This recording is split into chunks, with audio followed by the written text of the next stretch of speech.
مساء الخير عليكم عاملين ايه؟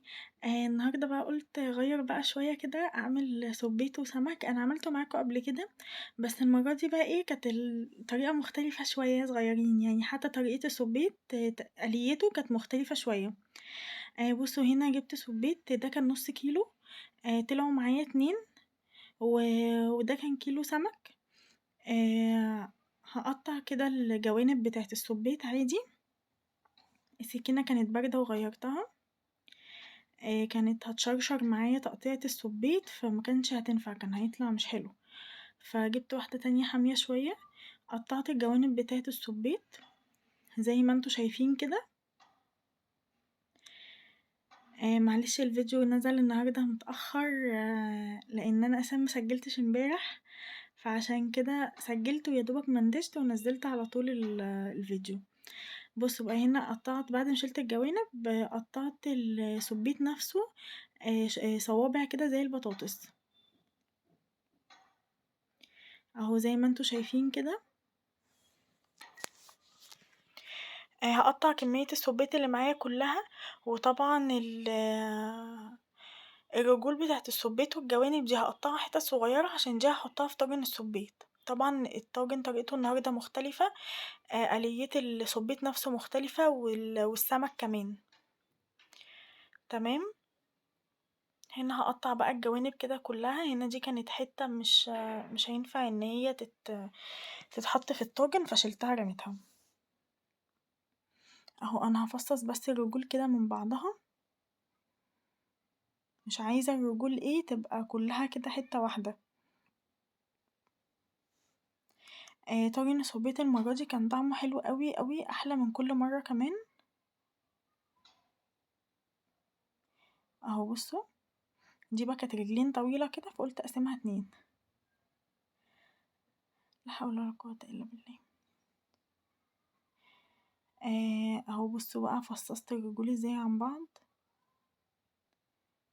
علشان خاطر الطاجن يبقى مليان، يعني ما يبقاش كله محطوط في حاجة واحدة. ده بقى كان بيض السبيت، انا ما خليت الراجل نضفلي السبيت حطلي البيض بتاعه معاه. البيض ده طعمه حلو قوي قوي وبيتباع اصلا غالي يعني. انا قليته مع السبيت ما حطيتهوش في الطاجن. هنا بقى هعصر عليه ليمون، وهحط عليه ملح واقلبه واسيبه كده، وبعد كده اشطفه من الليمون والملح علشان يكون شايل الزفارة بتاعته.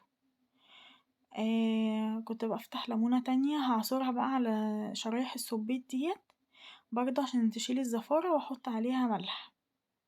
والسمك برضه كنت نقعاه وعاملة فيه نفس الحكاية. اهو خلاص كده نقعتهم. هنعمل بقى الرز، هسيبهم منقوعين شوية واعمل بقى الرز. هنزل كده بحلة على النار فيها حبة زيت وبصلاية مبشورة، طبعا البصل على قد كمية الرز اللي انتوا هتحطوها، يعني لو عاملين كمية كبيرة هتحطوا بصل تاني يعني. قلبت الرز كده هسيبه على النار لحد ما يتحمر ولونه يغمق. خلاص هنا كان داخل في التحمير. هفضل بقى اقلب فيه كده لحد ما يدي اللون اللي انا عايزاه عشان يطلع لون الرز الصيادية معايا بني اهوت. وهنزل بقى عليه كده بالمية بتاعته، وهحطله الملح بتاعه واسيبه بقى ايه المية تغلي، وبعد كده هسقط فيه الرز.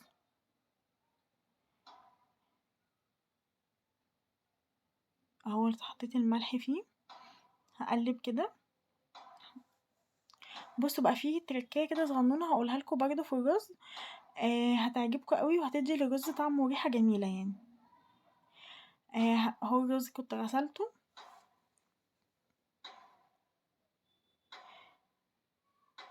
هنزل بقى بالرز كله كده في المية، وهقول لكم بقى ايه التركية دي هي جاية خلاص.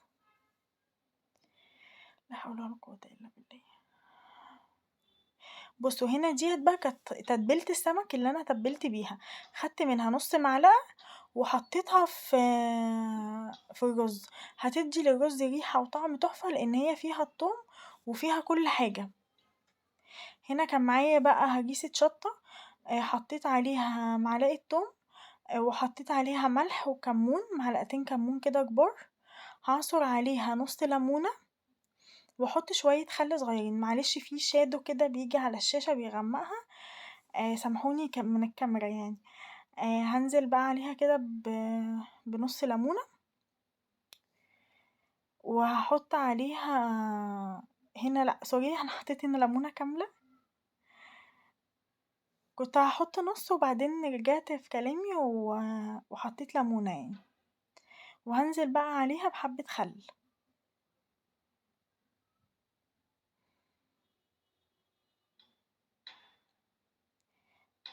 اهو بصوا زودت الملح شوية عشان انا بحب اللحم بتاع السمك والسبيت مملح شوية، والحبة الخل اهوت. هقوم جاية بقى ايه واخدة معلقة من التتبيلة دي حطاها على السبيت ومقلباه كده فيها كويس، وهاخد معلقة كمان والسبيت التاني اللي هو رجوله كده انا مش هحط عليه حاجة عشان ده هحطه على الطاجن، هحطله بقى التتبيلة بتاعته زي ما هو. هقوم جاية بقى عاملة مشرحة السبيت كده، السمك سوري، هشرح السمك كده علشان خاطر يستوي كويس من جوه وما يطلعش طري، ينشف كده يبقى حلو. السمك كل ما بينشف في الزيت كل ما بيبقى احلى. اهوت هعمل في كل السمك كده، وبعد كده هجيب التتبيلة احشي البطن واحشي التشريح الفتحات اللي انا عملتها في السمك. ايوه كده زي ما انتوا شايفين، دي بقى هتخلي اللحم بتاع السمك واخد كله من التتبيلة من جوه ومن بره اهوت كده. التتبيلة دي بقى اللي انا حطيت منها في الرز. خلصت السمك كله وهعفره بقى بالدقيق، وهحطه كده على الطبق اللي انا بحط عليه ده.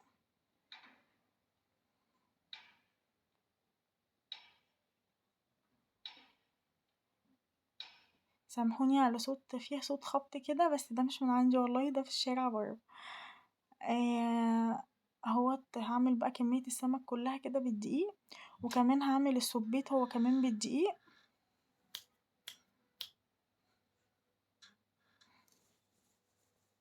خلصت كده السمك كله، هعمل بقى السبيت كده بالدقيق.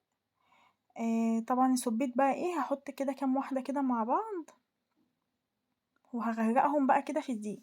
بصوا بقى قلية السمك والسبيت، طبعا انا هنا عفرت السمك وبعفر اهوت السبيت. هسيبهم بقى شوية كده بالدقيق بتاعهم. ليه بقى؟ عشان الدقيق ينشف عليه، فلما اجي احطه في الطاسة ينشف، يعني السمك ما يطلعش طري، هيطلع بقى ايه الدقيق ماسك فيه كده ويبقى طعمه جميل. هنا بقى كان باقي خلطة من بتاعة السبيت حطيتها بقى على السمك من فوق كده بقى اديتها طعم جميل. هنا بقى طلعت السبيت واحدة واحدة عشان لو فيهم واحدة متنية ولا حاجة، اقوم جاية مرجعاها تاني للدقيق عشان كله يتحمر حلو زي بعضه، كله ياخد نفس اللون. هنا بقى جبت طاسة حطيت فيها بصلاية، قطعت بصلاية صغير كده وحطيتها فيها، وهسيب بس البصلاية تدبل، انا مش عايزاها متحمرة، انا عايزاها بس دبلانة. وهنزل فيها بمعلقة توم صغيرة، ناخد تشويحة برضو كده مع البصل، وقرنين فلفل سبايسي، ده اختياري بس هو الفلفل بيديلها طعم وريحة حلوة قوي. هنا كان حتة كده فلفلاية في الطبق خدتها حطيتها، هقلبهم كده كويس. هنزل بقى فيهم كده بالسبيت وهقلبها كويس. وبعد كده كان معايا طماطمية مقطعاها مكعبات صغيرة، وكان معايا معلقتين صلصة، وده نص ليمونة، عصير نص ليمونة اهو، حطيت فيها بقى معلقتين صلصة صغيرين، وهحط بقى فيها كمون وملح، بس كده اهو نص معلقة كمان كده حلوة، وهحط بقى عليها الكمون والملح بتاعها. هنا كانت خلاص كده ايه دخلت بقى في التسبيك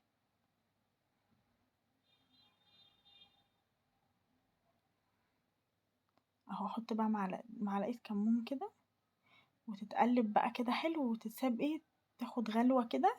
او ده بقى ايه ورق كرفس على بقدونس. أنا أخدت الورق بس قطعته ونزلت فيه في الطاجن، الكرفس والبقدونس هما اللي هيدوا الطاجن الطعم. يبقى يعني عودين كرفس على بقدونس باخد الورق بس.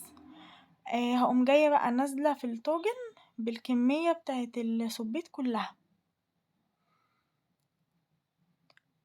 اهوت، وهدخله بقى الفرن تحت الشواية. وكده كان الأكل بتاعي خلص، يا رب يكون عجبكم وتجربوه. ولو أول مرة تشوفوني اضغطوا شير ولايك وسبسكرايب للقناة.